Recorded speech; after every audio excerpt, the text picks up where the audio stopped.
विटा शहरातील चिरवळ ओढ्याच्या पात्रात सुरू असलेल्या शोषोभीकरणात लाखो रुपयांचा भ्रष्टाचार होत असल्याचा धक्कादायक प्रकार समोर आला आहे।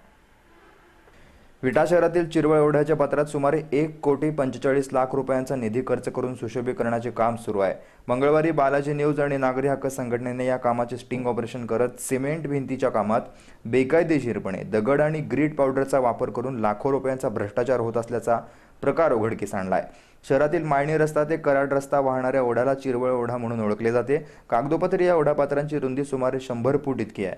पालिकेने मात्र यापैकी केवळ 17 ते 20 फुटाच्या पात्रात लहान नाला बांधलाय। उर्वरित जागेतून काही बिल्डर आणि राजकीय नेते मंडळी प्लॉट्स करता रस्ता केल्याची नागरिकांची तक्रार आहे।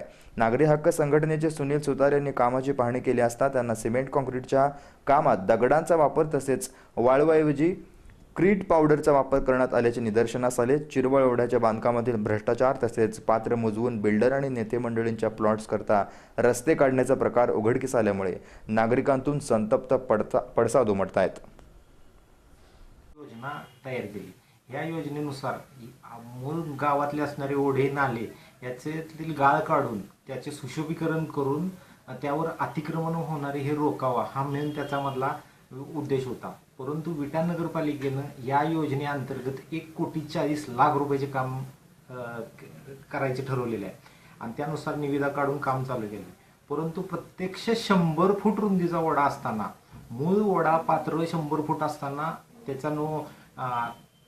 त्या ओढ्याची फक्त 17 फूट रुंदीचंच ओढा पात्र ठेवलेला आहे आणि तेवढंच गटार टाईप ओढ्याची वगैरे केल्यागत असा पद्धतीनं काम केलेलं आहे। आता ह्याच्यात भविष्यात यापूर्वी ज्यावेळी मोठा पाऊस मागच्या वर्षी झाला त्यावेळी त्या ओढा 100 फुटाच्या ओढा पात्रातून पाणी येऊन ते पाणी त्या ओढ्यामध्ये इतकं झालं की ते पाणी ब्राह्मण गल्लीत जाऊन तिथल्या गल्लीमध्ये सगळं पाणी शिरलेलं होतं, ही परिस्थिती होती। पण आता मूळ 100 फुटाचा ओढा हा 17 फुटच ठेवलेला आहे। त्याच्यामुळे भविष्यात मोठी पूरसदृश स्थिती विट्यात निर्माण होणार आहे, याचा धोका आजूबाजूच्या लोकांना होणार आहे।